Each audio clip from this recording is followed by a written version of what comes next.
Yo, yo, yo. I can't walk. Love is just security. Oh, my baby. When I first heard about the Hamas attack on Israel, I was at my house. Like, oh my God, this is terrible. Could somebody please find Ja Rule, get hold of this motherfucker so I can make sense of all this. Where is Ja? Guide me, Ja Rule. I know one thing, you have one side talking about resistance, you have another side talking about terrorism. It's just tough. So I'm trying to understand it all. Who gives a fuck what Ja Rule thinks at a time like this, nigga? This is ridiculous.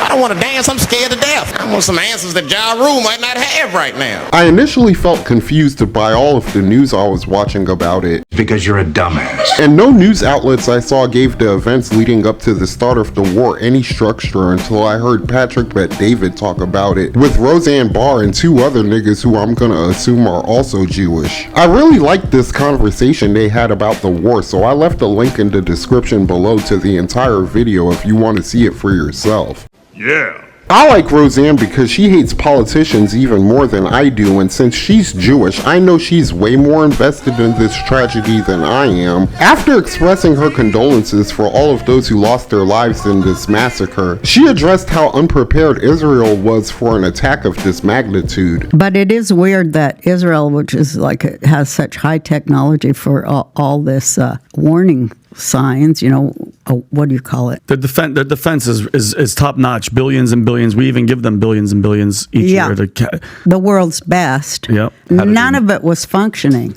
Well, they got through and then they went all the way back without one alarm sounding. Mm-hmm. Egypt warned them 3 to 5 days ahead that it was coming and they did nothing. So what does it really mean? Was it allowed? Was it like Pearl Harbor where they say that our president knew that it was going to happen, but to do nothing was more expedient than to do something because doing something might have made it worse? Mm-hmm. From a security standpoint, I get it. There could be stuff happening inside your country and people are fighting. That does not diminish the security apparatus that is set up. Right. There is absolutely no excuse for going, well, we were worried about the voting thing. And then, because dude, think about it, the Iron Dome and all that stuff, everything is set up basically to perfection. And they also said, the victims said that the police and the military didn't arrive for 6 to 8 hours. After it went down. Yeah. And by the way, I've seen multiple videos of IDF and Israeli intelligence people saying there's 0% chance that they didn't know this. This is not me saying it. These are people on the ground, live in front of a camera saying 0 chance that with our security, we had no idea this is coming. But wait! There's more! Earlier this year, Joe Biden signed off on sending the Merchant of Death, Victor Bout, back to Russia in exchange for WNBA All-Star Brittany Griner, in what I still believe was the dumbest trade of all time. About a month or two ago, Joe Biden brokered yet another deal when he paid Iran $6 billion for the release of 5 American hostages. This clearly proves to me that Joe Biden's the worst hostage negotiator in American history because as president, he should already know that you cannot negotiate with terrorists. People say Iran gave some of that money to Hamas so they could murder all of those Israelis that died last week. I'm not a smart man. But it sounds to me like there's some people who rule the world that actually wanted this to happen.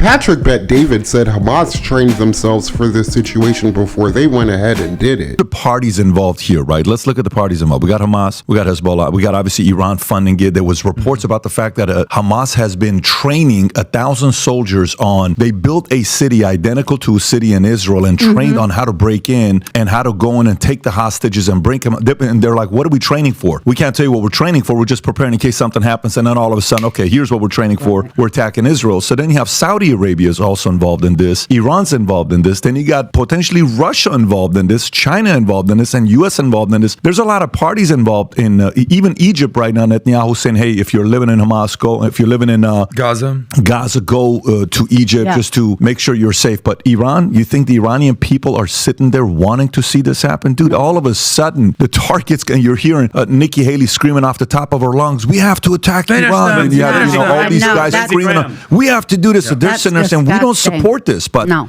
this could go zero Yeah. to World War III in seconds. I think that long-ass list of countries trying to get involved in this war validates a question Roseanne asked earlier in this video. I think we have to go who benefits the most. So you think about it. Who do you think? Well, we're done in Congress with talking about Joe Biden and the Ukraine, right? I think that's all been exposed. But they were just starting to go with what did Joe Biden do in China? Not just Joe Biden, but all the crime families in D.C., all the political prostitutes that say they're representatives and senators. What deals did they make with China? And perhaps what happened there was part of the plan of the owners of the world to distract from that. I think the people that ultimately gain the most from it are China and the people in D.C. who are fighting and have been fighting since Trump was elected to keep their crimes out of the news, to keep the American people unaware and uneducated and ill-informed of the criminal enterprises they've run against the people and the people's money. So, you know, they've taken public money and put it into private pockets. That's what Congress is and nothing more. So those are the two main beneficiaries I see of this. And this conflict between Israel and Palestine isn't going to get resolved anytime soon because the reality is Israel is the nicest house in a rough neighborhood. Okay? So you're the nicest house in a shitty neighborhood. What are you supposed to do? Israel, they want peace. And you know what? So does Hamas. The only difference is they want a piece of you over here and they want a piece of you over here and they want to blow everything up. The moral equivalency to me is insane. Israel will, before they attack Hamas, they will literally do what's called a roof knock on a building and say, we're about to blow this building up because a missile just came from here. You have 10 minutes, everyone, Well, they to get the hell out of here. No, wait Do you a think minute. that they're giving a heads They up, already Hamas? told- I don't think so, Tim. Can we get a motherfucking moment of silence for this small chronic break?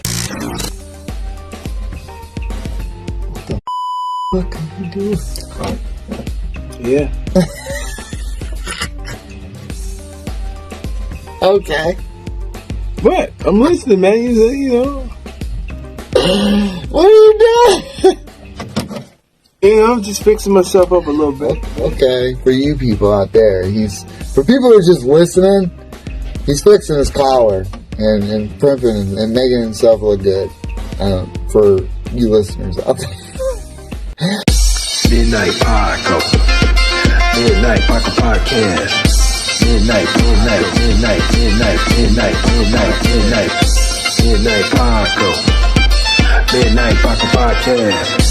Midnight Podcast. Midnight Podcast. Now, back to our regular scheduled program.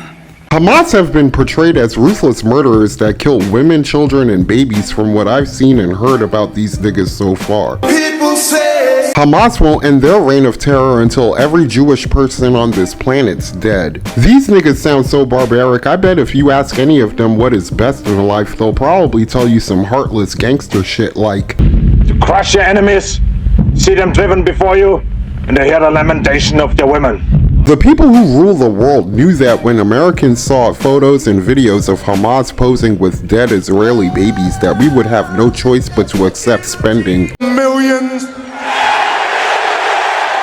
of tax dollars to wipe Hamas and probably half of Palestine off the fucking map for doing some evil shit like this to Israel. Roseanne believes this was all part of the bigger plan. It seems as if Iran, who backed Hamas, it was a suicide mission, ultimately, because it's not going to stand. Israel's going to go in there house to house. So I feel like Iran sacrificed Hamas. Because Sacrificed. yeah, I think that was a sacrifice of Hamas because while the world's looking at Israel going into Gaza and the whole thing, here comes Hezbollah. While everybody's looking here, that's going to come here. Hezbollah sounds like a venereal disease Israel's going to have to deal with for the next 5 to 10 years that America's going to use as an excuse to stay in the Middle East. I can't believe how wide open the corruption surrounding all of this is, and what makes it even more disturbing is the government's going to get away with it too. Why? Why? Why?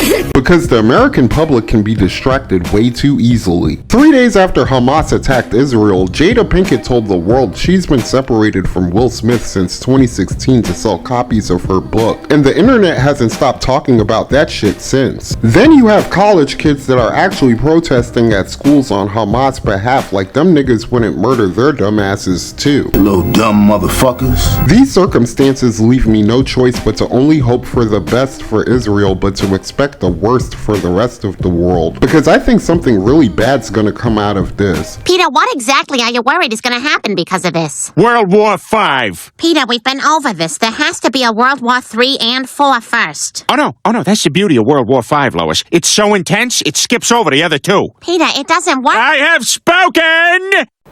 And that's all I have to say about that. If you enjoyed this video, hit the like button, please subscribe, and tell me what you think in the comment section below. Peace. I'm Audi 5000. Those who wish to follow me, I welcome with my hand. Thank you for being a friend.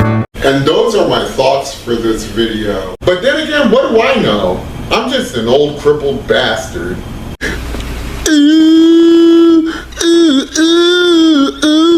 I ain't too proud to beg for your money, so like, share, and subscribe.